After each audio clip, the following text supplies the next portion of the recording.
Your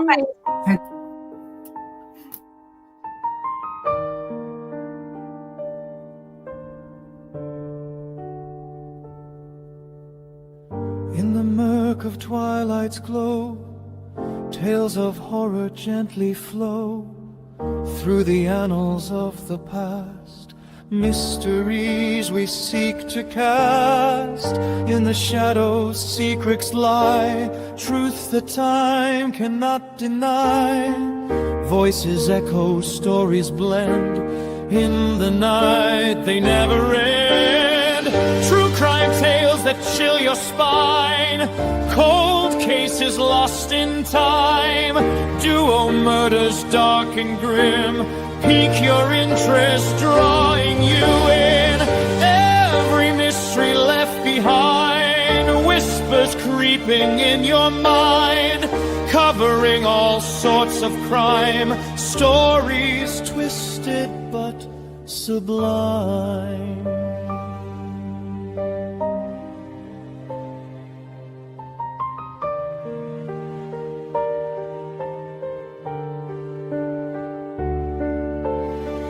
Digging deep through every sign, true crime passion so divine. Hidden clues begin to speak, shadows dance where killers creep. Unsolved threads we strive to keep, burning questions never sleep. Every mystery left behind, whispers creeping in your mind. Covering all sorts of crime, stories twisted but sublime.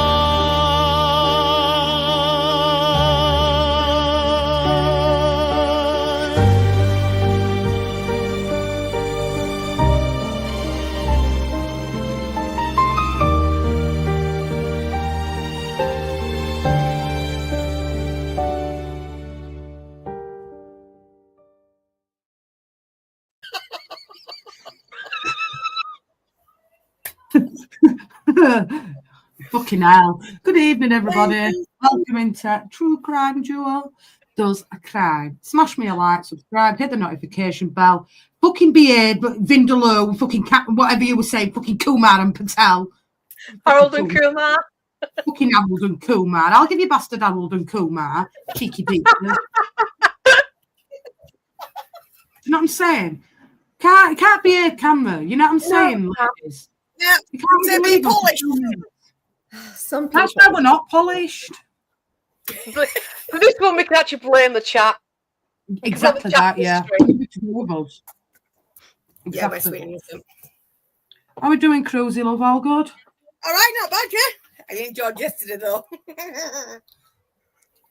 Yeah. I gathered. Thought you two were going to come up blows on the stream. I can't lie, I'm getting a bit worried. I don't know. I bought clumps of hair. I'm going to start coming out. Yeah, you know, physically yet, Jess. There's still time. Very true. Tomorrow morning. Tomorrow morning, she'll see me though. Film it and send it to me. I can put it up as a clip. Clip. Fuck's sake. We'll get there. How are you doing, Renee? Love, all good? Yeah, hanging in there.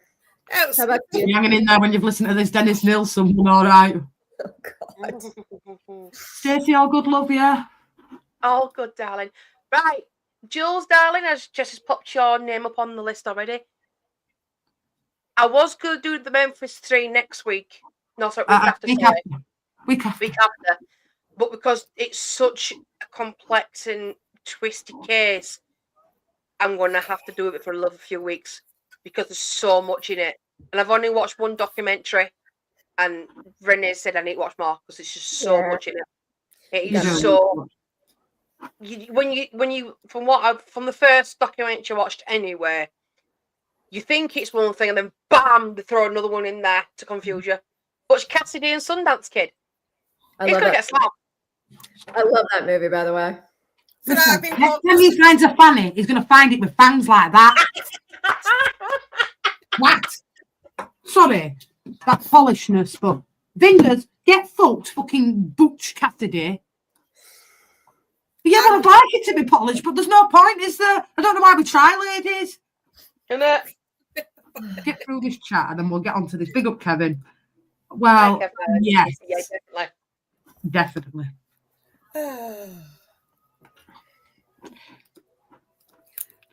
If you're not careful, you'll be finding somebody that'll be butting your head. Yeah, feel some butt. Oh. I'm Butch. Yeah, definitely. She's Butch. She's Butch. I'm Butch's, and she can be beautiful. That one. Good. See, it'd be nice. Then Jules has to take it to a whole new level, doesn't she? The best one was when she put Cagney and Lacey. I think she was trying to put Cagney and Lacey. Have I got past that now? Cagney and Lacey.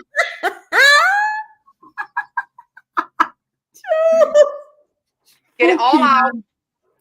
Yeah, get it all out now. Vindaloos, get all fucked. out now. No, it ain't. You started it, are you, Jules?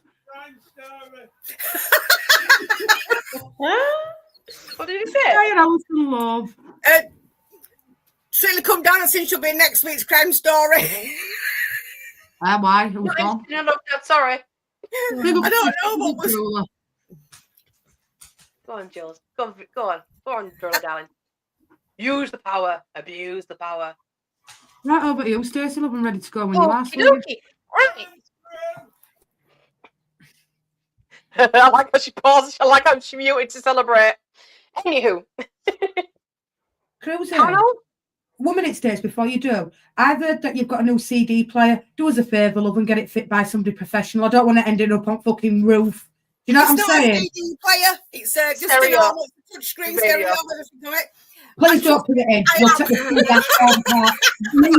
Leave it to somebody that knows what to do. Ruby, just zip tie it in. It'll be fine. What is it with this drawing going off the kids? Well, let's go. But let's get it all out. Let's go. Professional. All right, Cagney and Lacey, are we ready to go? We're ready to go. Let's go. Right. I know my mum and Jess know this person. Renee, how familiar are you with Dennis Nilsen? I've seen like a 30-minute TV show on him and got really freaked out. Well, he is dubbed, this might help you, he is dubbed the UK version of Jeffrey Dahmer. What a guy. Yeah, so it kind of gives you an inkling. I think it's because he actually went for men, not. Like just, it is very similar to Dahmer. Oh, dear. I know she can't buy the jewelry. So cannibalism too, huh? Oh yeah, he was grimming Rennie, right? I don't think I've put anything like that in the presentation because something we can discuss it. You know what I mean? Rather than have it all in. Can anybody explain what that is before we go though? Okay, guys, don't get snacks for this one, okay? Just leave the snacks until later. Yeah, don't get snacks for this one. Yeah, no. Maybe get yourself a beer, but leave off the pretzels, maybe. Yeah.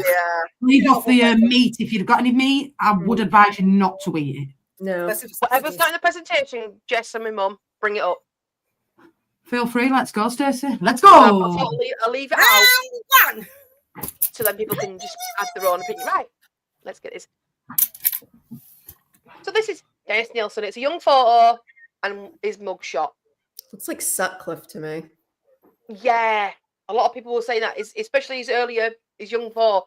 Very similar to. Got a bit of Craig on it. He's got them horrible black eyes. Have you noticed most of them have got them eyes? What reminds me of Sutcliffe is he had those really black eyes, you know. It's like abyss eyes, isn't it? Like you're staring into the abyss. Creepy. Yeah, we always say the eyes of the window to the soul, don't they? Indeed. Yeah. He had no soul. Moving swiftly on. That's why his eyes were black pits. Go on. So this is actually a quote from Dennis. As is my desire, the most futile creature in my universe is sleek, slim, male youth. Oh, you creep. He was creepy. He was. So, who was Dennis Nilsen? Dennis Nilsen was a serial killer born in Fraserburgh, Scotland. Although Nilsen acknowledged his homosexual inclination, he never felt at ease with them and began to express these feelings through murder and dismemberment. His first victim was in 1978, and he confessed to killing 12 young men and dissecting their bodies. When police apprehended him in 1983, it quickly became clear that if they had connected a series of reported incidents from fortunate escapees over the previous 5 years, they may have been able to stop his horrific killing spree much earlier. Like Dahmer. Yes, this is why people are saying it's very Dahmer-esque. Yeah. F. What a creep. I mean, to murder somebody's bad enough, in my opinion, but then to start dismembering the body and doing what he did to those bodies were absolutely grim. And bless up to Dinah Rod, because if it wouldn't have been for Dinah Rod, that fucker would have still been gone. Yeah. Because he was putting bones and flesh down the toilet. And not many serial killers can turn around and say that they were found out by Dinah Rod. He's got to be the only one that's been found out by Dinah Rod, let's be honest. Yeah. Gotta be. Yeah. That's how he was caught. I mean, I'm not being funny, you know. I mean, listen, we all have a strong nose for some things, right? But how could he live in that house with all them bodies in there? That smell. Oh my Lord! How did the neighbors not start complaining about the smell? They never did. They complained about a smell, but all they were bothered about were drains being blocked. Because suppose if they want to run up for drains, this fucking would have still been going on. It could be still going on. And he was a civil servant. He works for Job Centre. Oh, exactly. And that was what happened over here with Dahmer. Yeah, that he was also. That's right. What Kevin's saying there is bang on the money, because I suppose in the 70s and 80s being gay were a bit shunned upon, wasn't it? It wasn't like how it is today. Even though it's still not accepted wholly today, it's a lot better than it was in the 80s. And he always went for people that he kind of knew wouldn't be missed. Yeah, and same thing over here. I mean, that's why Dahmer, you know, that boy, that young guy got out of his apartment, was like running naked down the road, and like the police intercepted the kid and turned around and gave him back to Dahmer because Dahmer was like, "Oh, lover spat," you know, like it was. They just thought it was a big joke, and he killed that kid. It's really horrendous. He would a bit thingy though, because some of them he'd let them go. He wouldn't murder all of them, so he'd bring a lot of gay men back, but he would pick and choose. Oh, we didn't kill, which was strange. Don't you think that'd give you like serious PTSD if you're one of the people that survived? One of them dead. Well, you want to see what he's done to one of the blokes. He can never talk the same when he strangled him and put his head in bath, because he had this, he drowned him and stuff, and the guy, you can tell. Yeah. He was in a sleeping bag. Yeah. He was a strange one with Dennis Nilsen. Like Jess said, this bloke is ruined for life. And he actually was brave enough to go to court, and Nilsen's solicitor or barrister Nilsen brought up his promiscuous. He was a constable. You're right, Kevin. He was a constable in police. He lasted a year. He didn't like it in police force, so he went on to be a civil servant. But you're spot on. Wasn't there something funny about him? That surname Nilsen, like that sounds Scandinavian to me. Wasn't one of his parents Scandinavian? His dad, maybe. Maybe his dad, yeah. Okay. Yeah, right. 1 minute, right? So, she's 1945 born, Fraserburgh, Aberdeenshire, the second of 3 children born to Elizabeth Duffy White and Olav Magnus Mokashem, who had adopted the surname Nilsen. Moshkin was a Norwegian soldier who had travelled to Scotland in 1940 as part of the Free Norwegian Forces following the German occupation of Norway. After a brief courtship, he married White in May 1942, and the newlyweds moved into her parents' residence. So he was Norwegian, the father. Yeah. Okay, and so the wife was Scottish then. All right. Yeah. Okay. I just thought that was a Scandi last name. Yeah, no, you're right. You're spot on. Right, so Nilsen was born on November 23rd, 1945 in Fraserburgh, Scotland. His parents had an unhappy marriage, which led to Nilsen, along with his mother and siblings, living with his maternal grandfather, whom he cherished deeply. Nilsen stated that the sudden death of his beloved grandfather, when he was only 6 years old, along with the traumatic experience of viewing his body at the funeral, contributed to his later behavioural issues. Afterwards, his mother remarried and had 4 additional children, which left Nilsen feeling isolated and lonely. Recognising his homosexual feelings, he reported to have no sexual experience during his teenage years, and at the age of 16, he joined the army. He trained as a cook and worked as a butcher in the army catering corps, acquiring the skills that would later aid him during his 5-year killing spree. Well, I suppose if you are a butcher, or like that, you do know how to cut. If you cut it, I know cutting meat. I know that sounds really grim and it's a comparison, but cutting meat to cutting a body is probably the same thing, isn't it? Really, It's quite similar.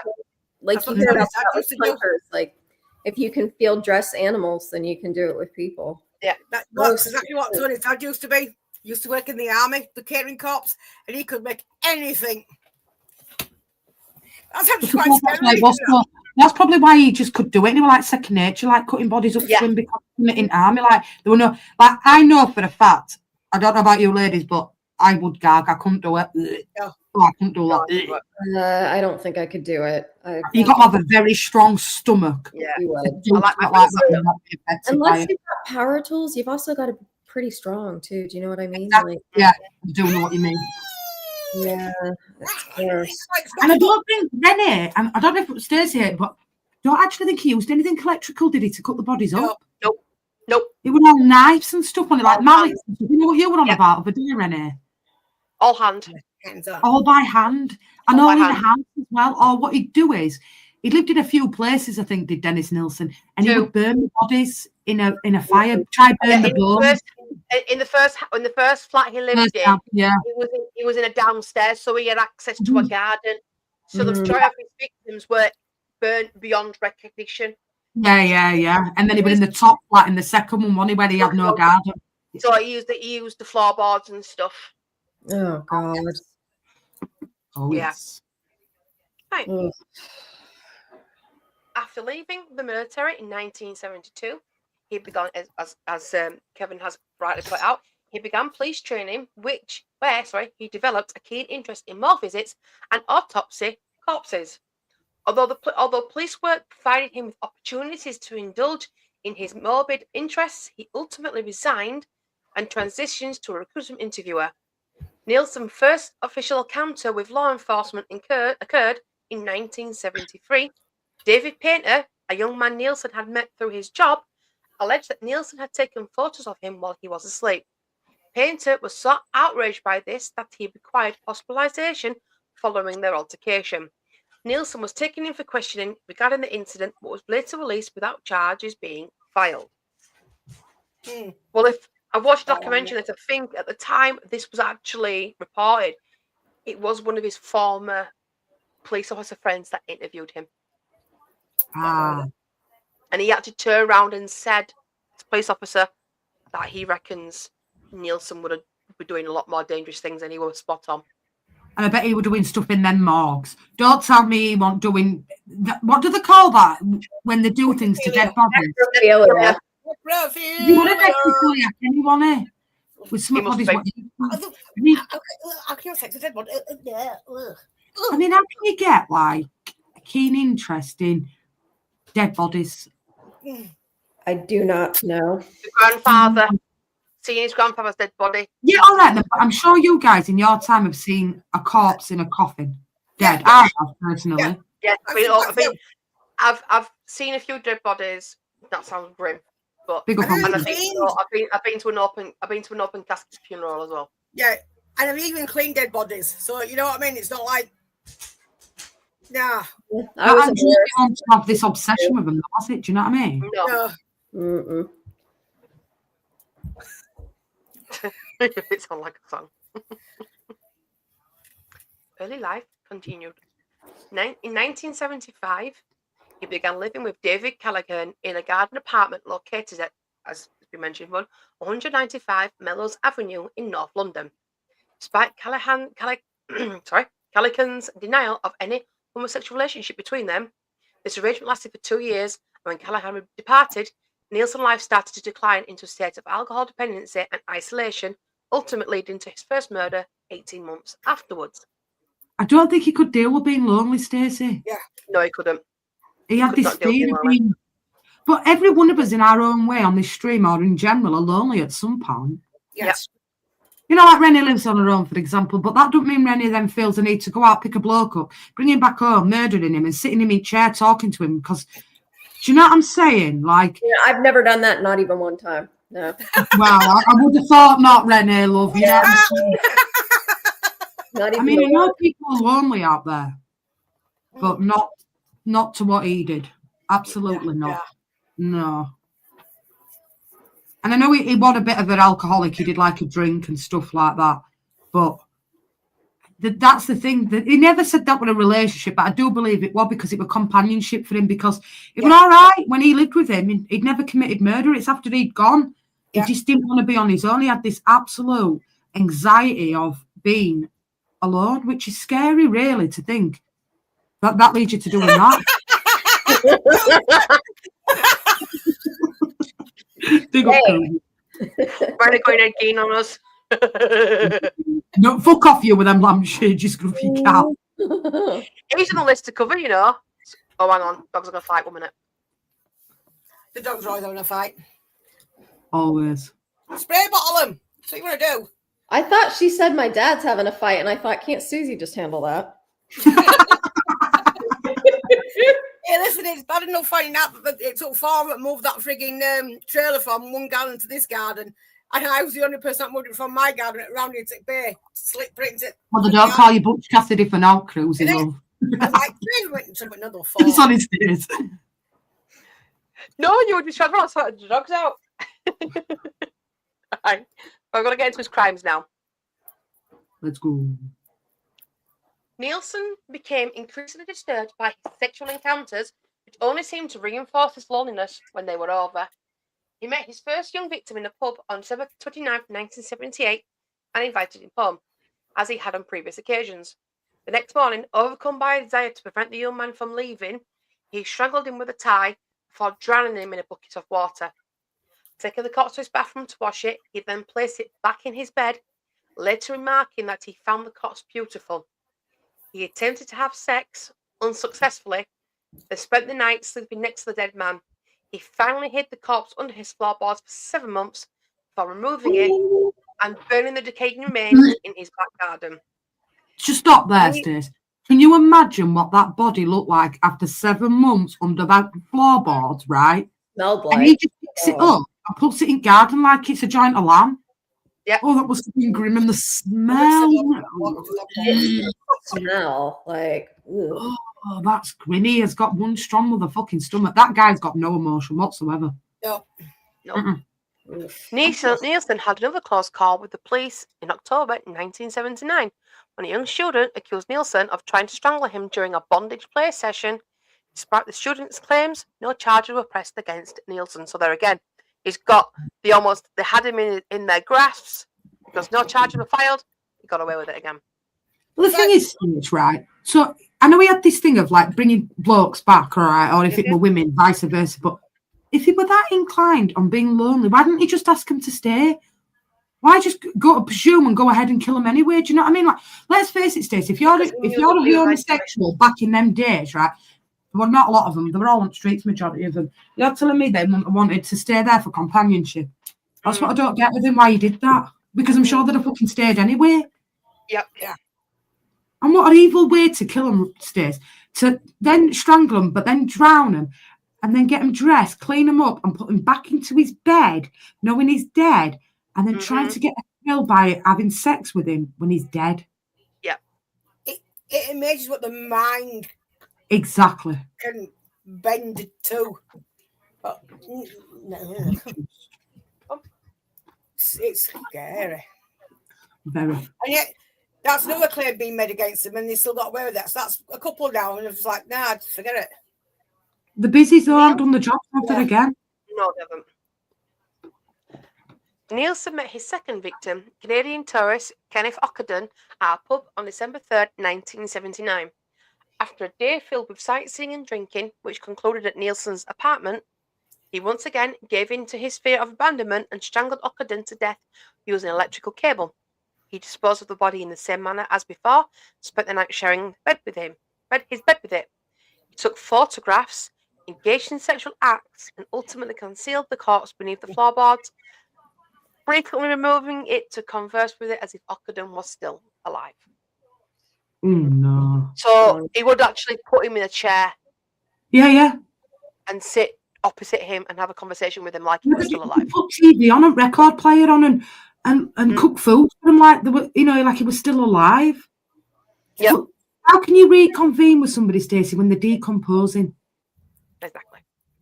Like that is a whole new level of grimness. It's sick. I just can't. It's the smell for me. Like, have you ever had chicken that's gone bad? And Yes, the smell of it. Oh, exactly, and that's just a After little. 7 months, Rennie, taking a body out from under floorboards after 7 months. I mean, I'm not saying it'd be more like skeleton, but the smell of it when he's lifted them floorboards up. Oh my God! I watched one where I can't remember what program it was, but a guy had done the same thing, and they opened the door and walked in. There was cat litter all over the house. And apparently, it was the only thing that would stop the smell of decaying bodies was cat litter. You've worked in an old pig shop. The cat litter I use doesn't even like you got to clean it every day, or you smell cat piss. Like, so Yes. I find it crazy. Exactly.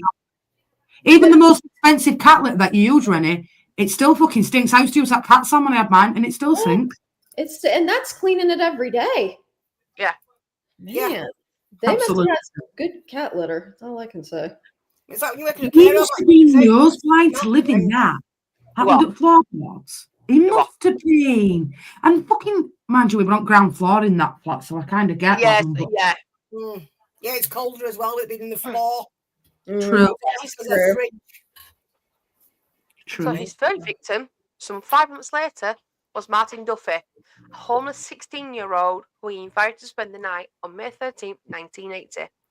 As with his first victim, Nilsen strangled and then drowned him before bringing him back to bed. Sorry, guys, and masturbating over the teenager's corpse. Gracious. Duffy was kept in the wardrobe for 2 weeks while John Ockenden under the floorboards. So that's somebody's under the floorboard. But that's putting him in a wardrobe for 2 weeks, so then he will have decomposed. You know what I'm saying? That smell. And then just putting him under floorboards with another body, thinking it's like burial site underneath fucking floorboards. It's absolutely gruesome. Did warn you guys. It is gruesome, though, isn't it? I do believe he's one of the most gruesome ones in England that we've had as a serial killer. Yeah, he has. He's up there. Agreed. His subsequent victim was 27-year-old prostitute Billy Sutherland, who unfortunately followed Nilsen home one evening. He was also strangled, and one of his victims, 24-year-old Malcolm Barlow, an orphan with learning disabilities, was quickly killed by strangulation. By 1981, Nilsen had murdered 12 men in his apartment, with only 4 of them being identifiable. Considering his tendency to target the homeless and unemployed in a large urban area, this is less likely shocking than it would be in a smaller community. Well, to be fair, Stacey, in his sense, the people that he went for wouldn't have been missed. That's exactly where they go after prostitutes. Let's face it, police, with certain things, as rape against women, shall we say, they're not interested in. Homosexuality in the 80s, the busies weren't interested. Let's be honest. It were quite a stigma. So those people that went missing, they'll have known they were homosexual anyway, and they'd have thought police not really care, to be honest. Can you see why he was dubbed UK Jeffrey Dahmer, though? Absolutely. Like, it's all new level of murdering somebody and doing what he did to them bodies after, or enduring, or putting them in a bed and masturbating over them, or it's not normal behaviour. That, and listen, his childhood wasn't that bad. I mean, I know he had it tough with his they're finished and Shireen married, but it never came out that he was abused as a kid or that there were anything really other than his granddad dying. So you're telling me his granddad dying at 6-year-old triggered all that off? No. Really? I believe loneliness triggered that off. He had this fear of being on his own. Facts. Because when he lived with somebody for 2 years, Stacey, before he kicked all this off, he was happy with the companionship. That's what he was looking for. But to go kill him because they wanted to leave and then do what he did to him is despicable, in my opinion. I can't lie. Agreed. Jules. Nilsen asserted that he entered a killing trance, and on 7 separate occasions, he actually released the men instead of completing the act, as he managed to break free from it. Unfortunately, most of his victims were not as fortunate. By the time Barlow was murdered, Nilsen had to conceal him under the kitchen sink, as he was quickly running out of space to store the bodies. Several cops hidden throughout the apartment. He had to spray his room twice daily to eliminate the flies that emerged from the decaying bodies. When neighbours raised concerns about the order, he persuaded them it was due to structural issues within the building. I mean, he only had to spray his room twice a day, Rennie. I'm shocked. I thought he'd been fucking spraying all the time. Imagine how many you've seen programs where, I don't know if anybody's ever watched programs in general where somebody's died and they've gone in for call alive, or they've gone in and got into house police and the bodies are there and the flies are all up the window and everything. Can you imagine how bad his house really was, with blue bottles, flies, all that sort of stuff? And this guy just thinks it's normal to get an air freshener out and fucking spray. He must have those Christmas tree air fresheners everywhere. He did? Yeah. Do you know the weird thing you were saying that? He did used to do that. I was going to say, it was like that movie 7. You remember that? Where the air freshener? Yeah. And now he's getting out of space. This is how bad he's getting. He's putting them under your kitchen sink. You know this space under your kitchen sink. It wouldn't fit under mine. Oh, 1 second, guys. My house phone's going off. 1 minute. You know, as well as I do, Cruzy, sticking a body underneath where your sink is, there's not much room under there, Cruz. The I was going to ask you what y'all got under there, Narnia, because I fit a person. I can fit one of them under Mrs. Biddy's, not with fucking sink and then pipe that comes down. You've got no chance. No, yeah, y'all got some magic areas under y'all's sinks there, because it's just, I can barely fit what I need to fit under there. It's lovely because when neighbours raised concerns about the smell, he persuaded them that it was due to a structural issue with the building. What a smell is. Well, the thing is, right, if there was a structural issue with the building, why wouldn't they inform about the structural issue with the building? And then why did they go to the landlord then if it was a structural issue? Exactly. Why did they take it further instead of listening to him? Because he was only a tenant in that house when all said and done. So why did these always... So he must have had some convincing to say, well, actually, no, it's, I don't know, cracks in fucking plaster or something, or it's subsided.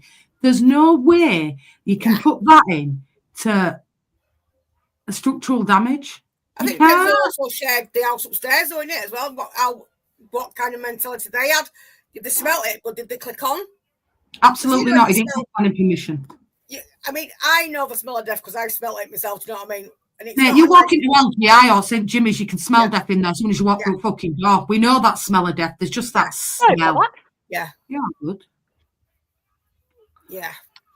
Yeah, you know the smell. I suppose Renee as a nurse, when she's worked in it, there's that smell of death. Yeah. Yeah, unfortunately. I mean, she died in June. She's been left for ages and she was starting to get warm. And I said, look, she's starting to smell. To smell her. It was awful. I had to leave. It wasn't the best. No, I can believe it. How can you strip?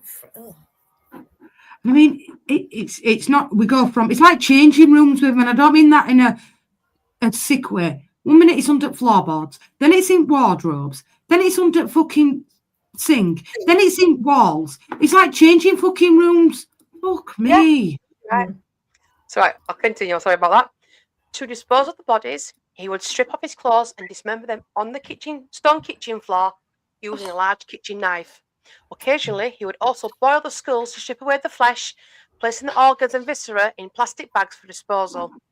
He buried the limbs in the garden and the shed, or stuffing the torsos in suitcases until he would incinerate the remains in a bonfire at the end of his garden.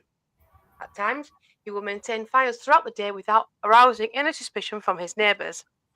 After the fire had consumed the flesh, he typically crushed the bones, and police later discovered thousands of bone fragments in the garden during forensic investigations.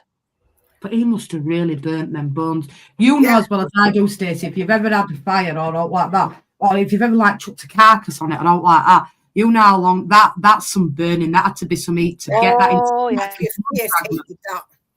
And that was his first one, wasn't it? So that was his first house where they found all these fragments. Yeah. But he must have been seriously burning them bodies, Cruzy, for it to go into dust bone. Let's be honest. Bone don't burn. So that to see what government's fault.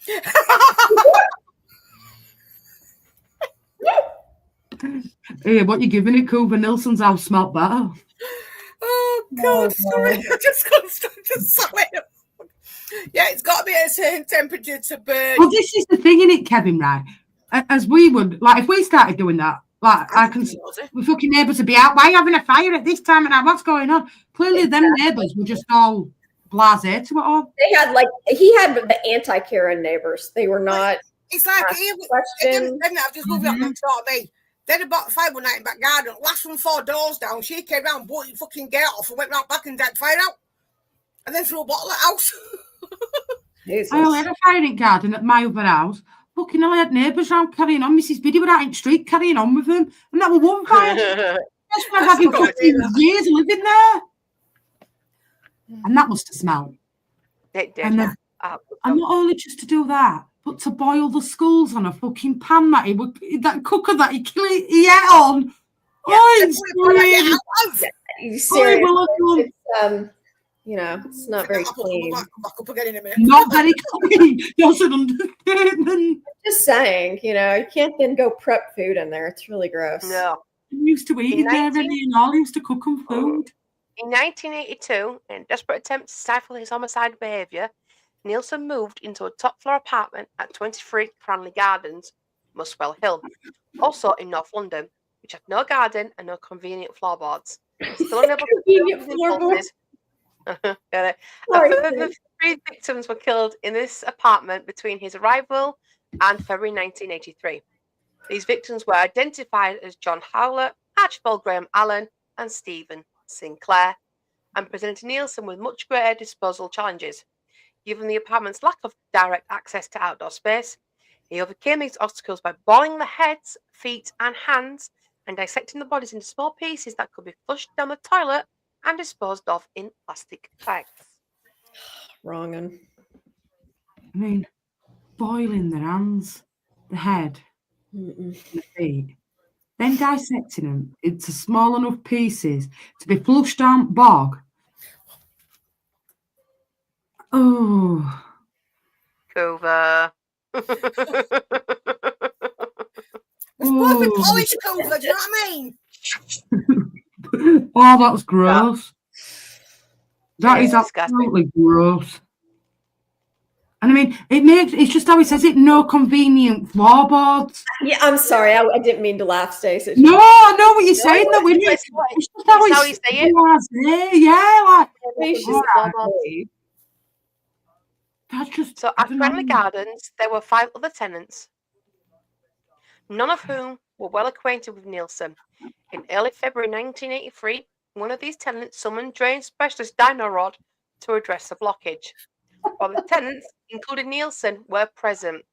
The technician uncovered a decaying human remains upon descending through the outdoor manhole. It was determined that a comprehensive inspection would take place the following day, after which the police would be notified to conduct an investigation.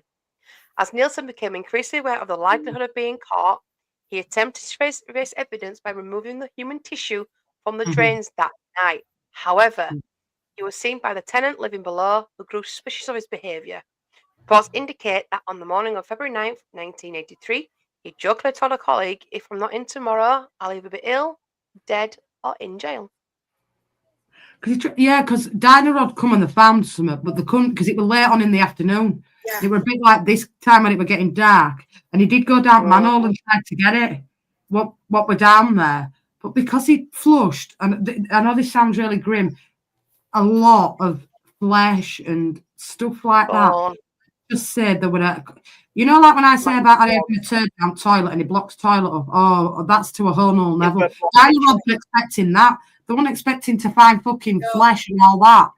But what on earth possessed him to flush body parts down the toilet? That's got to be a first, does that? For that time. At the time, yeah. But I don't know. I can't. It's just trying to get his thought process is difficult. You can't because you don't understand it. How do you understand it? How do you get into his thought process? Because there's no way of getting it. No, there's just nah. You can't. You can't even get into his thought process because we're not like him. No. But that's taking to a whole new level. I can't lie. Like flushing skin down toilet. I've never known not like it. I've heard of what about in America, Renee? Have you had any serial killers like that over there that have done that? No, not normally in the toilet that I know of. I mean, you hear about people putting like putting bodies in old wells and things. Uh-huh. Like, and I've heard of somebody putting a body in like a leach field, like their septic tank area. Yeah. Mhm. That's happened Mhm. before, but this guy was Dennis the Menace, is what he was. Yeah. Nilsen was met on the evening of February 9th by Detective Chief Inspector J, who informed him that they wished to question him in relation to the human remains that had been discovered in the drains. Here we go. Upon entering the apartment, Jane noticed a pervasive foul odour and asked Nilsen what it was. At which point, he calmly confessed that they were looking for what was stored in the bags around the apartment, which included 2 dismembered heads and other larger body parts. Ooh-wee. At this point, he knew the jig was up, and he saw no point in denying it. So he just went, yeah. He just literally, when they came in though, Renee, right? They came in, the 2 officers, and he just went, they're in that wardrobe over there. You know, that is kind of how Dahmer was. Like, they looked in the fridge and there was like human heads in the fridge, and he was like, well, jig's up. Yeah. When you've got your God, I guess. I was doing horrible, but you open the fridge and somebody's head's going, hi! Can you imagine opening somebody's fridge and there's a human head sitting in there with eyes wide open? But that reminds me of the Gainesville killer, Gainesville Ripper. Yeah. Of him with the head, the kind of shock of finding a head like that. I mean, them coppers couldn't believe it when he just said they're in there, obviously, when he opened the wardrobe up. He just went, they're in there. As cool as you like, Rennie. No emotion, no nothing, just they're in that wardrobe there. Yeah, no, I mean, they've been doing it for so long. I'm sure when he got arrested in the car, I'm sure he confessed to more. As he got arrested going into the police station, I think that's where he'd confessed to everything and said, well, look, I've done a lot more than... So the victims Nilsen was convicted of murdering were Kenneth James Ockenden, 23-year-old Canadian tourist, killed December 1979. Martin Brendan Duffy, a homeless 16-year-old, killed in May 1980. William David Sutherland, 26-year-old man from Edinburgh with a child, killed in August 1980. Malcolm Barlow, 24-year-old orphan, final victim at the Melrose Avenue address. John Peter Howler, a 20-year-old guardsman, the first victim at Craner Gardens flat, killed in March 1982. Stephen Neil Sinclair, the final victim overall, a 20-year-old, killed in 1983. That is so sad. Look how young. I mean, 16 is really... That makes me really angry. With the non-victims and survivors. And homeless 16-year-old. Stephen Dean Holmes, a 14-year-old boy, believed to be Nielsen's first victim in December 1978. Graham Archibald Allen, killed in late 1982. Douglas Stewart and Paul Nobbs were victims of attempted murder who survived. This is the gentleman we were discussing earlier. Carl Stotter was another survivor. Now, Carl's the one we were discussing about his throat. He actually zipped him up in a sleeping bag, drowned him in the bath, revived him, and then dropped him off at home.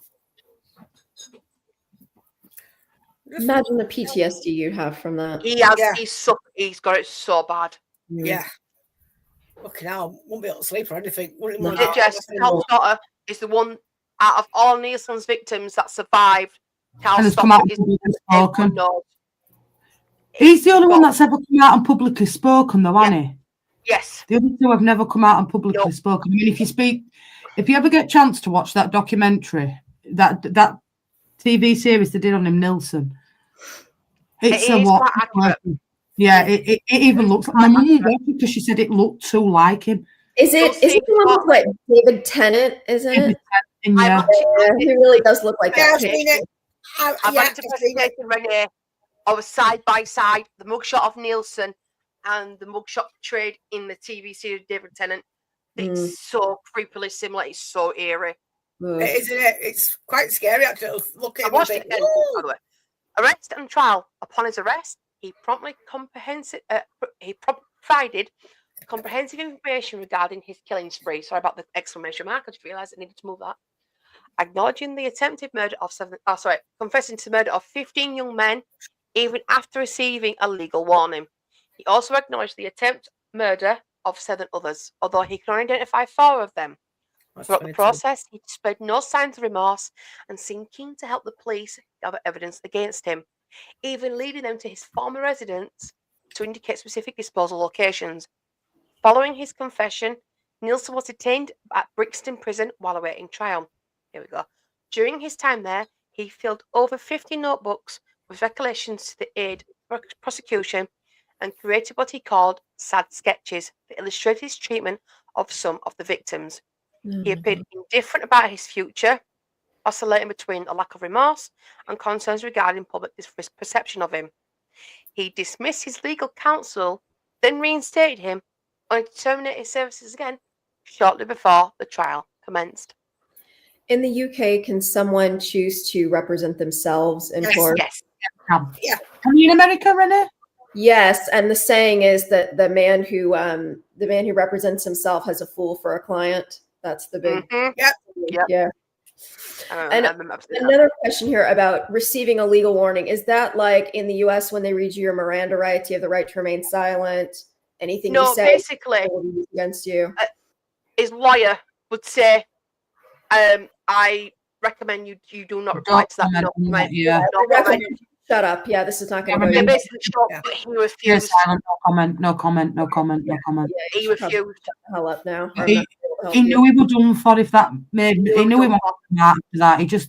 I think he did that. But I'll be honest with you, I think he took a great thrill and a sexual thrill in telling the police everyone he'd done, going through it all. I think he got an absolute thrill out of telling the police. I really do. I think he was that kind of bloke that, you know, or because some people, and you've seen this with murderers, some people will sit in there and even though police know they've done it, they will sit in there and say no comment. There's been people convicted where there's no body, Rennie, and they've been convicted and they've stayed silent to this day. They're still in prison now. They'll never admit where the body is buried.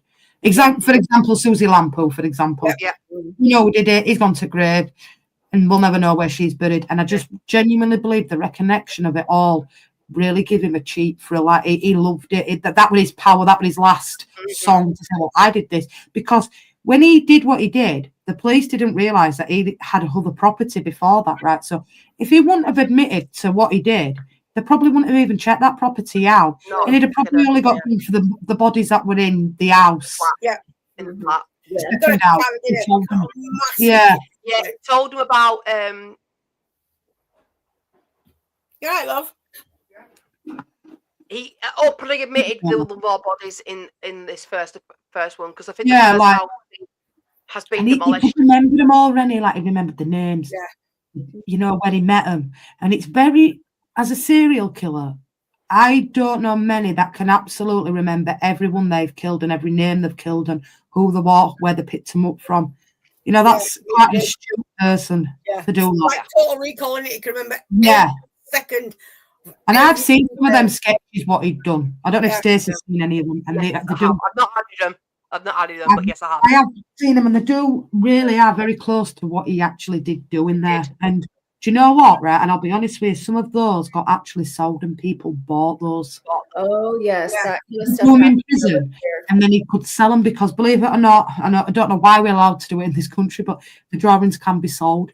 I think they might have finally stopped that in the US, but it was the same shit where these people are murdering others and then like profiting from it. You know, these drawings and stuff of what they've done to victims, and like so further victimizing both the person that they killed and their family. Now getting money for it. Like it's disgusting. Yeah, I think Jeffrey Dahmer's father is a prime example of that, Renee. Jeffrey Dahmer's father was writing a book. Yeah, and victims' families got a petition out to stop his father from profiting from this book. So the question is, who in their right mind would actually want to buy those sketches? Look, I know people say it's art, Renee, right? And there's all different kinds of art, like a tomato bottle. I've seen all these silly art things to do. But would you want one of his paintings on your wall? I just book it's art. I'm looking at these sketches now on Instagram, and this is actually really revolting. The bad art, though. It's And bad. would you want that hanging in your front room with Mrs. No. Biggie coming out for a cup of tea? Absolutely not. I mean, why anybody would want to look at this? And you know what? He sold them, and people Yeah. bought them because there's some people out there, as we've seen what we did with that bloke before we were going to get married in prison. That some people actually get a thrill out of that. Yeah. They think it's art. It's going to be words, something like that. Ain't art to me. No, it's not. Belfield, yes. Yeah, Belfield, that's it, Steve, right? Would you want a piece of his artwork hanging in your room? No, not really. I like I've crime and stuff, but no. Oh, speaking of I crime, wouldn't want that. Like, I get it with what's his name with beard, who's been in there since Manson. Now, some of his artwork is really nice, Manson. Mm. Him. But it And doesn't his depict memoirs. it doesn't depict his Do you know those his notebooks? They were sold on in auction, those Yes. notebooks. Yeah. And People actually bought them actual notebooks, Rennie. the TV series is based on the book that was written by a bloke who I think to this day is still friends with Nilsen. Well, he's dead now. I think he died. Yeah, Nilsen is dead. Yeah, he's dead, isn't he now? I think he was 72 when he died. He died. The scary thing is, but what I will say to you is, regarding him when he did die, he died in excruciating pain with internal bleeding. Yes, He died a very painful death. Painful death. Died in York, which isn't far from us. Yeah. But His trial began on October 24th, 1983. Nilsen faced 6 murder charges and 2 counts of attempted murder. He entered a plea of shock horror, not guilty, for all allegations, claiming diminished responsibility due to a mental defect. Prosecution's case was largely based on detailed interview notes obtained during his arrest, which took more than 4 hours to present verbatim to the jury. Additionally, the testimony of 3 victims, Paul Nobbs, Douglas Stewart, and Carl Stotter, who had escaped and were nearly strangled by him, were crucial. This is what I mentioned earlier. Although Nilsen's defence attempted to discredit victims' testimonies by presenting evidence of their sexual interaction with him, distressing narratives they provided significantly weakened the defence position. So basically, they used the 3 survivors, they used their homosexuality against them in the trial. Gross. So what they perceived was sexual promiscuity. Oh, they've done that. That them going home with Nilsen, not knowing Nilsen, was used against them. Hmm. Gotta love victim blaming. Yeah, basically, this was the epitome of victim blaming back then. You reckon he did have diminished responsibility due to a mental defect, though? No, I don't think he actually. I think he knew. I think he knew the difference between right and wrong. He knew enough to hide the bodies, so that tells me he knew what he was doing was wrong, and he had to cover it up. You know what I mean? Yeah. Because I don't like this cop out with diminished responsibilities in a certain respect. Like, you're right, Renee. He were quick enough to pick them up. He were quick enough to bring them home. He were quick enough to cut the bodies up. He knew all that, what to do. But then the part of me thinks, you've got to be insane to do that. Mm. There's got to be something mentally up there wrong with you to do that. I mean, the thing, it's not like a temporary insanity. Like, sometimes you'll hear about cases where it's temporary insanity that someone kills someone else. Like, you find out that someone killed your kid and you go into a blind rage and you beat them to death. Like, I understand that, right?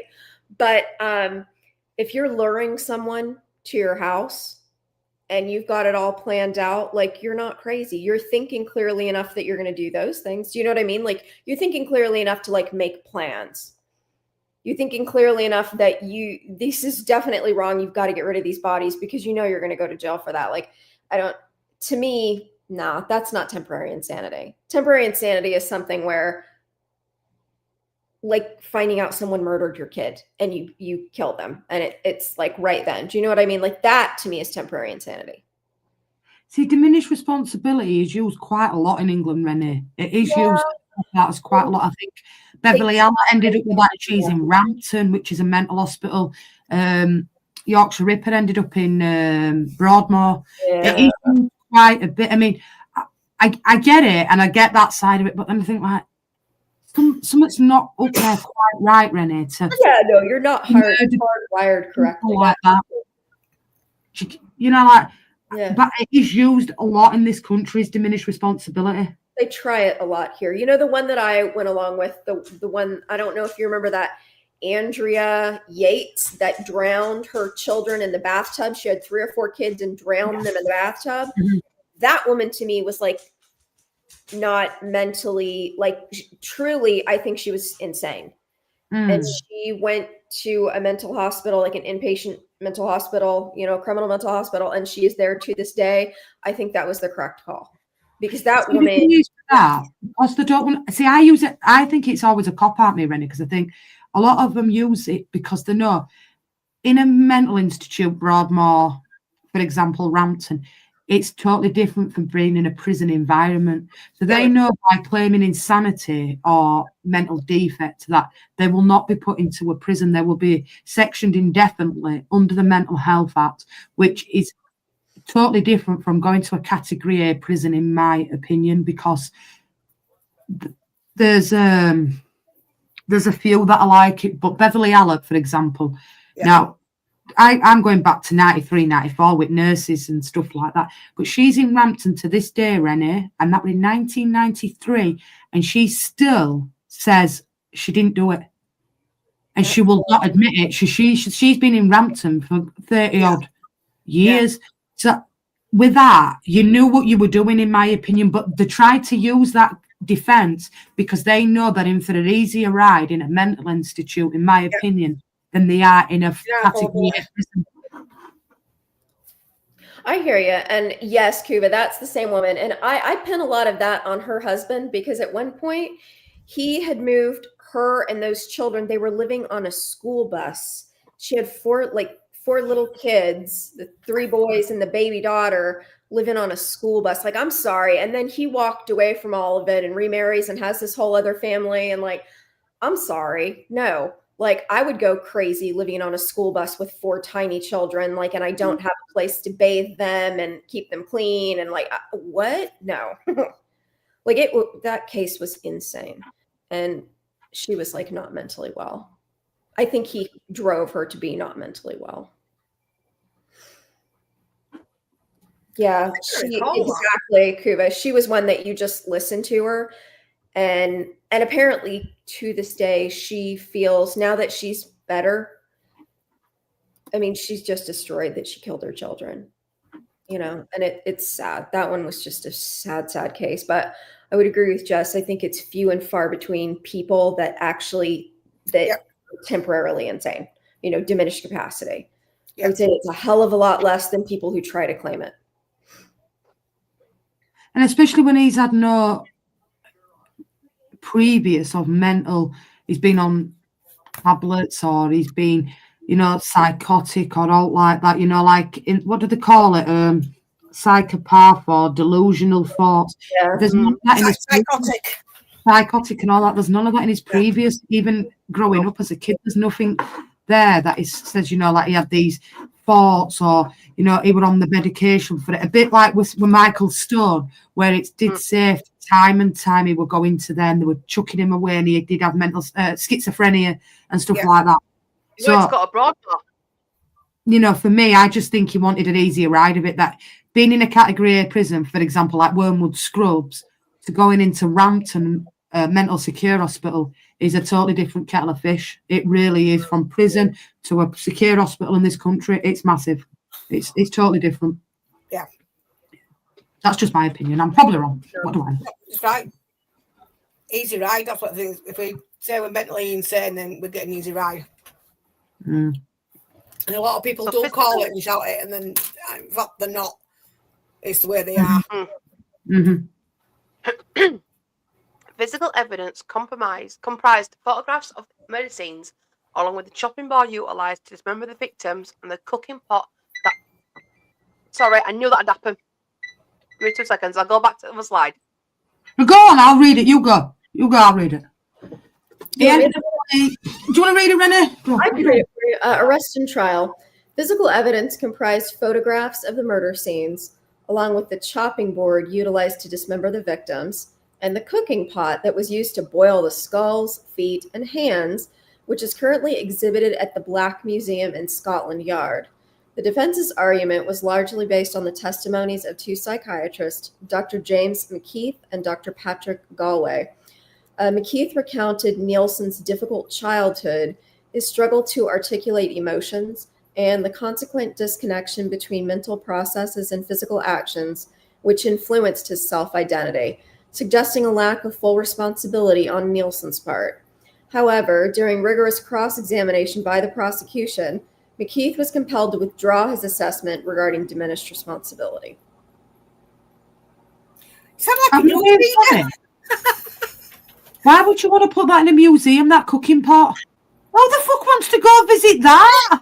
You know, in the FBI museum, they took the Unabomber, like, remember that Unabomber guy that blew up all the stuff in America over all these years? He lived in this tiny shack out in, like, Colorado in the middle of nowhere. Like, they moved the entire shack and have it on display in the FBI museum. Weird. Oh, that's grim. I mean, that's crazy. Why would you want to go visit that? Going up to Scotland. I tell you what, I'm going up to Scotland to see that cooking pot that we used to boil skulls, feet, and hands. And then Yeah. I would go through this Black Museum. It's probably got some interesting stuff. The Scotland Yard Museum. I mean, I wouldn't mind going, like, to be fair. Yeah, I mean, it does look like a pretty Intrigue now. museum. Road trip. It is, isn't it, Drew? Or is it just me? Like, I mean, I wouldn't go to see the pot, but I'm just saying that Black Museum. yeah, the museum sounds interesting, Yeah. but I never That's knew big. that cooking pot were kept in a museum, Rennie. It is strange. I didn't do the research. That's I go gross. see it just for the fascination side of things. Like, you know, when you hear especially Dennis's crimes are well known in the UK, you know, and you hear all this stuff. I think people like myself who find this kind of thing fascinating, I'd love to go see well, how could he possibly done it?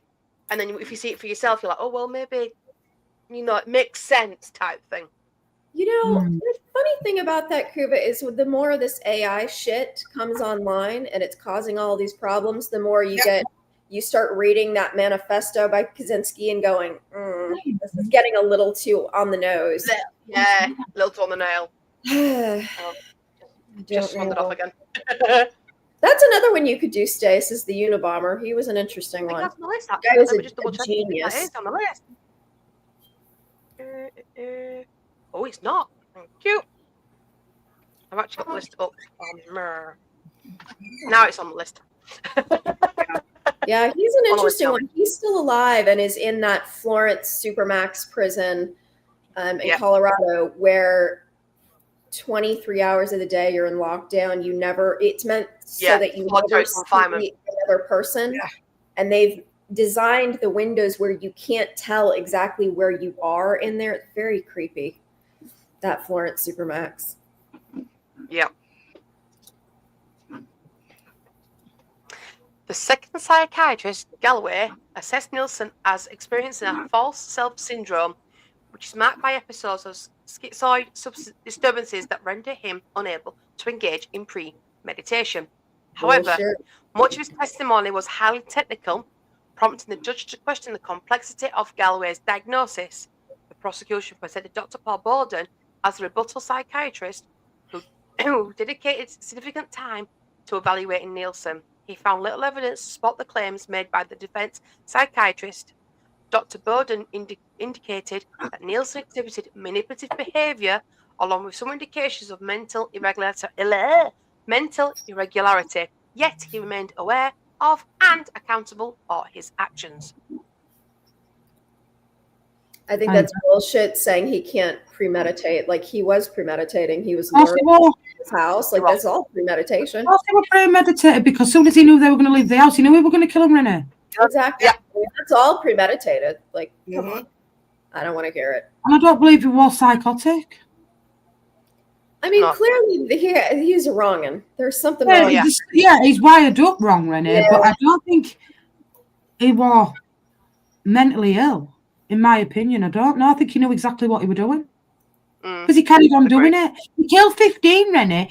tried to do another 7. And if it wouldn't have been for bloody Dinah Rod, God knows how many more he'd have gone on to kill. Bring up to Dinah Rod.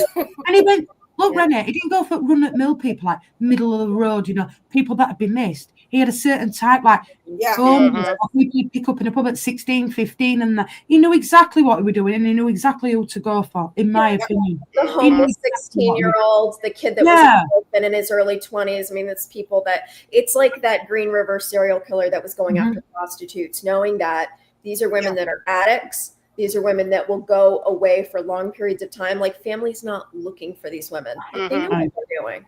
It's all premeditation. Sorry. Yeah, I agree.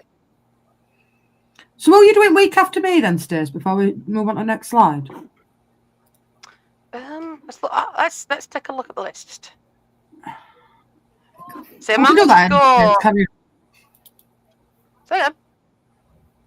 said, it's all right. You can message me. I'll do it from now for it. That's all. I haven't thought of it yet, because the Memphis 3 was on the top of the list, and I need more time with that one, because like I said, that's a bit. I'm not saying he won't crazy cool, but I'm not saying I don't think he was mentally ill neither. Yeah. I'll go through the list and I'll decide. Get back to me. I think in the US, when you talk about somebody getting like temporary insanity, it means that they literally can't understand the difference between right and wrong in that minute. And I don't think that fits this guy.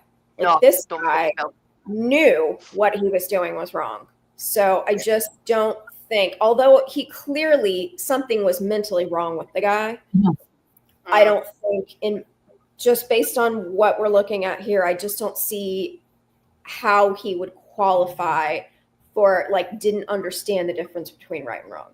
I just think he would feel a bit lonely. And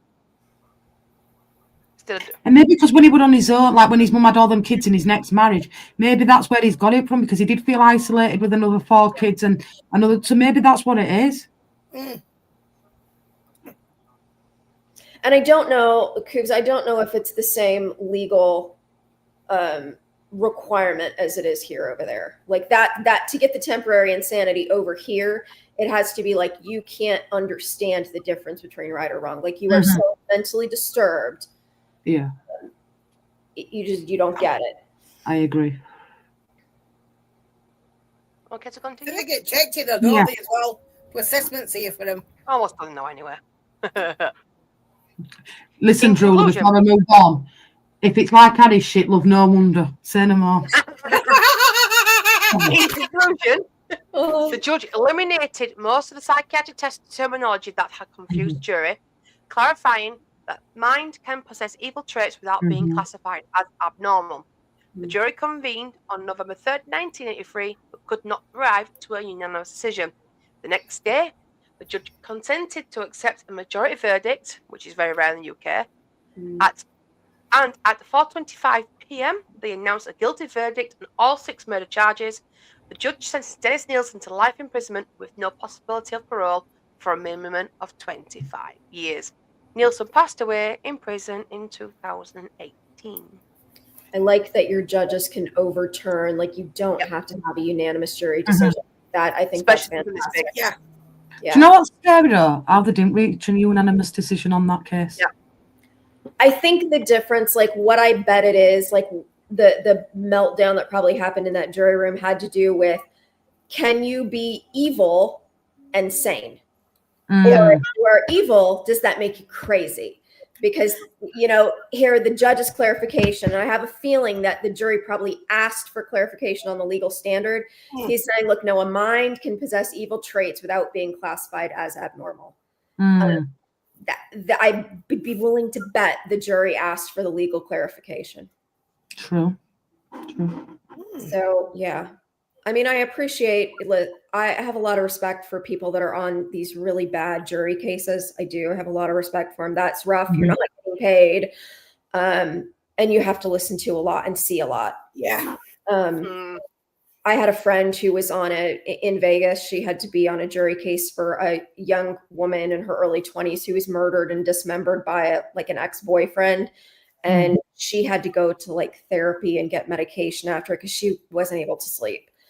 It was bad. So I mean, I appreciate that people are willing to sit in a jury and listen to all these horrible things and then do their best to come up with a fair, a fair judgment for a person, and they take it seriously. I have a lot of respect for that. Agreed. So, this is Cranley Gardens, where his crimes have come to light here. He placed the victims under the floorboards as he had no garden to dispose of bodies like his previous home. There's film clips of Dennis in his previous home showing said garden where his victims will be found. It looks like such a pretty house. It really looks like it's really pretty. Yeah, so this is Melrose Avenue, where Dennis' first crimes were committed. He used the gallery to help dispose of victims by burning them. This is where homemade videos of Dennis showing off this home. With his dog in it and that bloke who we stayed with for 2 years. That's the videos in it, yeah. Did they tear this? Did they tear this house down? No, they're both still there, the houses. Oh, God. That one not there. The other one is though, isn't it, where Dinah Rod was? The flat's still there. Yeah. But Melrose Avenue was demolished. Because when they demolished it, because he was in the bottom flat. And he had bodies that's under the floorboards, right? Yeah. When they demolished the house, they actually checked for any more bones. Oh, gracious me. They did that with Cromwell House, didn't they, as well? They knocked that one down after. Yeah, Fred and Rose West. Yeah, that's just a walkway now, isn't it? That. Yeah. And the same with BTK's home. Demolished that as well. But the funny thing is, though, I'm just going to go back to the flat. When all this came to light, the real estate agent allowed people to look in the flat. Oh, that's just. Yeah. Wasn't he making a little sideline out of it, Stacey? Doing like. I bet he was charging money for it, wasn't it? Yeah, I'm sure he was charging a little side admission fee. Yeah, that's gross. And he should have lost his real estate license for that, in my opinion. Honestly, he was taking them around like fantasy tours. She's right, He was charging them money to go around and look. And people paid it. Nasty. Yeah, people paid it. Right. As mentioned earlier, the TV series and stuff like that, so we go. He's dead. This is what I mean by side, Renee. That's uncanny, I have to say. Yeah. Mum won't watch it because she says he looks so much like him. Mum won't watch that, Mrs. Biddy. Well, there was one on Sutcliffe, and I can't remember who the actor was that was playing him, but it was like a dead ringer for Sutcliffe. Yeah, no, I've seen that one you're on about. Yeah, I was like, what the hell? So Dennis has had books and TV series made about his crimes, which did not go down well with some of the victims' family. Some feeling it was glorifying his crimes. The TV series can be found on Netflix, but was originally shown on ITV. Starring David Tennant portraying Dennis Nilsen with great accuracy. Some viewers have said that his resemblance to the serial killer was creepy, myself included. So that's his actual mugshot, Nielsen's mugshot, and that's the mugshot taken in the TV series. It's quite scary. It's just it does exactly, Alison. Eerie is what it is. Yeah. So Cuba. For hiring, when doing films like that, this is just top class casting. Because obviously David Tennant is Scottish, so he actually got to speak in his native accent rather than having to disguise it. Yeah. So David being actual Scottish was a selling point for me because we know it was an accurate accent rather than one that's put on. Hey. Yeah. Yeah. Good point, that. So here is the photos from the show, comparing them to the actual photos taken by the media at the time, and two of the books published, which I own. The blue one, Russell owns The History of the Drowning Boy. So that's the actual photo at the top. There's the photo was taken at the media at the time of his trial, and that was depicted in the Des TV. So even pictures from the actual trial and like him coming out of jail, which was actually shown all over media at the time, I think they actually portrayed that in Des as well to complete accuracy. This is I'm sometimes funny when it comes to watching dramatizations of serial killers, especially one who was well known as Dennis. I do go in thinking what the change, but this was spot on. It was accurate from what I could recall. Like, for example, the Ed Gein one on Netflix, I've been told it's not accurate at all. So I won't be watching it. I mean, if you're going to make a crime documentary about something that's done something, you should stick to the facts and not make it something it's not. I understand they've got to Hollywoodize it a little bit. Yeah, you know. No, it shouldn't. No. It should be as it is. The Ed Gein one that did. Yeah, I know, but that's what I'm saying. I read a lot of reviews and I won't watch it. I'm sorry, if it's not going to be accurate, I'm not going to watch it. See, it's got to be accurate. Jeffrey Dahmer one, that was accurate. And even him, he creeped me the fuck out because he looked like him and all. You know, top fucking hat off to the casting crew on that one. Mm-hmm. So yeah, like I said, I think I've got the Killing for Company, and Russell's got History of the Drowning Boy, which is about, if I'm not mistaken, Carl Stotter. I think so. But Brian Masters one is the one that's used in the TV series Des, based on the conversations with him. So it's creepy. And then, as Kevin politely said, there's a picture of Dennis Nilsen as a copper. And this photo here is actually taken from a clip in the video. Yeah. The whole video that it's got. You want to go watch? Just obviously it was before. I sent you it, Remy. It's on Netflix. I've just sent you a link for it. If you get time to watch it. Yeah, I will watch it. So the home clips you see.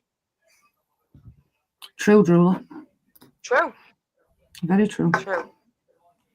So the things you see in the home videos was obviously before he started killing, but obviously that one he went with that bloke, wasn't it? Yeah, it is. It's scary accurate that in it, Jules. How David Tennant looks so much like him. You won't watch it because it looks so much like him. I'll be honest, you won't watch it. So, this has been Dennis Nilsen, dubbed UK Jeffrey Dahmer. And obviously you've been put your thoughts away through the stream, but what are your thoughts, guys? Sick, demented. Guilty as charged, Your Honour. Whoa. Sad state of affairs is, though, even though he was only done for 6, after the fact, after he was convicted, they started identifying more. Yeah, they did. And still to this day, some are unidentified. Exactly. See, the thing is, though, when they've done so many killings, they don't charge them anymore because there's no point. No point, because they're going to stay in. Yeah. I mean, it's wrong because he's killed them. Yeah. But he got away with their murders and he should have been. See, because a lot of the bodies in that first house, he burnt them, and he burnt them to singes by bone fragments, and I mean more or less dust. You can't tell who that was. No, there's no fingerprints. There's no dental to regard with dental records or anything like that. There's no marrow, nothing. No, exactly. As advanced as it was now. Well, DNA didn't come out till 1986. Didn't DNA? In fact, that's another case to actually look at how that started, the DNA, because there were 2 lasses that got killed, and obviously that's where DNA came from. No, that would I'll have to get into that one, but that's another interesting one. They've done a dramatisation on that one as well, actually, how the DNA, how he cloned the DNA to the chases. But yeah. But regarding next week, if anybody hasn't heard of him, Rosie, have you heard of Michael Sams? Yes. The one with one leg? Yes, he had the glass in the... He had a prostitute from Leeds. Yeah, Julie Dark. Unfortunately, she got murdered, but I'm going to go into that one next week, so it will be Michael Sams next week. For I don't know that one. Oh, well, there you go then. Michael Sams was accused of doing... Stephanie Slater. Stephanie Slater, yes. But Renee can read for me next week. She's got a nice voice. All right. When are we going to do Sutcliffe? Sutcliffe. Get Stacey to do it week after. She's not sure what she wants to do on American ones. There you go. Get Stacey to do Sutcliffe week after. There you go, Stacey. I'll do Sutcliffe next. Michael Sams, and then Sutcliffe. But Michael Sams was, do you know what, right? And this is very true. So I don't want to spoil it for everybody because that's next week, but they never knew who it was that had done this, right? No, and they did a crime watch appeal. Yep. And when he phoned the estate agents for this ransom money, he said, the estate agent said something to him and he says, never you mind. And that's all he said, well, never you mind. And do you know what? His wife recognised his fucking voice, and that's how they caught the bastard, because they didn't know who it was, because this guy was very clever in it. That I heard that story. The wife heard the voice and was like, wait a minute. I know that. Well, they were divorced, but he said he rang this estate agent up, and obviously they tapped the phone, and they asked him something at the estate agent, but I'll get into it more next week. And all he said was, never you mind. As simple as that. And she were watching it at the time, and that's how they caught him. And bearing in mind, this guy only had one leg. Yeah. Because he had a prosthetic leg, and he left, not just that, he left all these clues around. It wasn't just like where he wanted the ransom money. It were all these clues and phones and stuff left in telephone boxes at the time. It's a very, very interesting. Did he add the bridge on the last? Yeah, the last one, he put a cat box on the top, and he had to pull the ransom down, and he had a motorbike that got him away down the train paths. And he was from Keithley, Michael Sams. He was from Yorkshire. Bastard. He was a very clever man. I'm not, disputing what he did, but the only reason they caught him is because of wife. Never you mind. All that's saying, never you mind. So it'll be interesting to get into that one next week, because there is things that they reckon he's done other than the two that he's done. So I will get the PDF done this week, send it out. But if you want to do a bit of research on Michael Sams, that's next week's case. And then Stacey. I do remember doing that. Yes, Stacey. There you go. I know she's going to give me that one. Put a whiteboard on your wall so you can write. No, but I've explained to you off stream. I know. I don't mind doing it. I don't. I know. And we've got a Christmas quiz coming up on 19th, just full Christmas. It's going to be a bonanza quiz, though. That 100 quiz questions on Christmas. Films, music, everything. So that's something to look forward to. Next Sunday will be Michael Sams, and the week after will be Peter Sutcliffe. And then we may take a break from it just over the Christmas period, because I don't think you want to be hearing about murder over the festive merry time. Can't lie. And then we'll regroup back the week after January, I think. So this week, next week, crime. I don't think you want to be hearing about murders when you're eating your Christmas dinner with family and enjoying family time. I don't know. Depends who you want to I don't know about many festive murders. So. You know what I'm saying? No, it's fine. Typically not very many festive murders. I didn't want to offend anybody by, Christmas bringing into murders. Yeah, we could talk about Santa instead. Take care, Vinny, and thanks for the super chat. I'll get my Toblerone, don't worry, since you bring me back. That's a crime. Not even worth a Toblerone. There we go. Yeah, Home Alone will be in quiz. Fucking love Home Alone. Stacey can do 50 questions. Home Alone is perfect. And I'll do 50 questions. Just that, Home Alone. Yeah? You up for that? Yeah. What are you going to keep on? In fact, no, we'll sit backstage, and between me and you, we will do the quiz questions together, so we don't get the same questions. We'll sit backstage and do that. Yeah, because we might, with general knowledge, it's very vast. It's very unlikely that we're going to pick the same questions, but Christmas, we could end up with the same. So don't put it in your diary. 19th of December, 100 questions bonanza on Christmas. Has anybody got anything else they would like to say before we wrap this one up? Sorry for giving you nightmares again. Oh, yeah. Would any panel or chat, I have spoken about this bloke before, would you have any objections to me doing the a presentation on Ed Gein? I know it's very, very gruesome. Listen, you watch it at your own peril. Yeah, watch it at your own peril. I don't need to watch panel about him, and it's just horrific. Well, I'll never look at a landlord in the same way again, facts, but we'll go with it. So that can be the case after Christmas then, Stace. Yeah. Sweet. If you're alone on New Year's Eve, we'll do it New Year's Eve. Oh, yeah, New Year's Eve. Yeah, I'm not going to be doing out for New Year. I won't be going out. Then again, I thought we'd have something a bit light-hearted on New Year's Eve, like a party, karaoke, No, we party could do. away, some We could party do a games. crime. Do a Oh, crime I've got stream. some quiz. I've got some games for the panel on New Year's Eve though. Yeah. Oh, That I've got Stacey, in show me your especially. tits. Oh, that I've got in Tits especially. out front, lads, lass. No. Definitely not doing that, but it won't take Stacey long. And it, Hey. the cure, It's not it's out to bigger. see. Anyway, Roland might get us those New Year's Eve answers in this year. We might know won that quiz. It's only a year, like. Yeah, we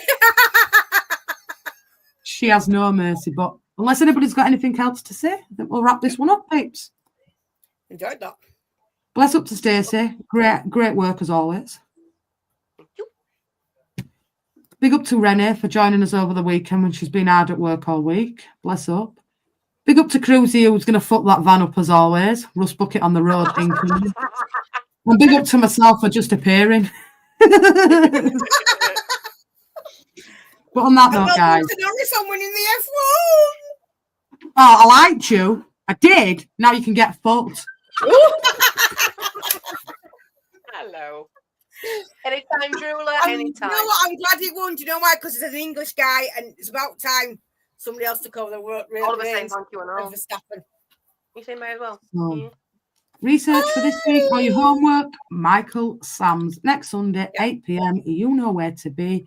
On that note, big up to everybody for the weekend. Big up to Stacey and Renee for helping me out today. It's appreciated as always. Anytime. One team on this channel, one team. We do it the right way. You know when it's real on this channel. And on that bombshell, it's a good night from me and don't have nightmares. And it's a goodbye from her. And I'll reiterate it. Don't have nightmares. Yeah. And it's a good night for me. And lock your doors and lock your windows and just lock it. It's good night for all. Just make sure your doors are definitely locked and you got Lock up your doors. Lock up your wife's or your husband's because Jules on the prowl. Dude. Don't have nightmares. Get a Horlicks. Get into bed. And we'll see you all tomorrow on Manchester United versus Wolves. Peace out, guys. Bless up. And like I said, don't have nightmares. And take care of yourself. Love us all.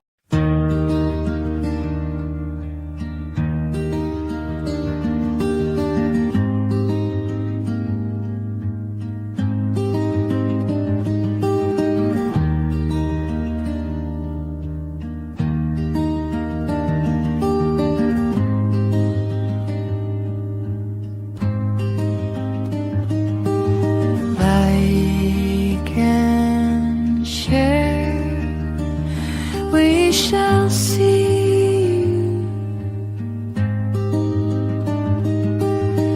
next time on True Crime Duo.